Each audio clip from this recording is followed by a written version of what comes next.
Thank you very much, and we really appreciate it.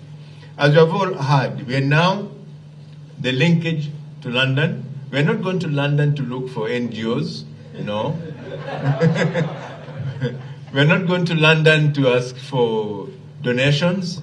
We are going to London to do what the PSST has said: attract investment, investors to come here. And thank you very much, High Commissioner. I've already organized for that. We are going to be facing a team of potential investors. We need to convince them why they should come to invest in Uganda.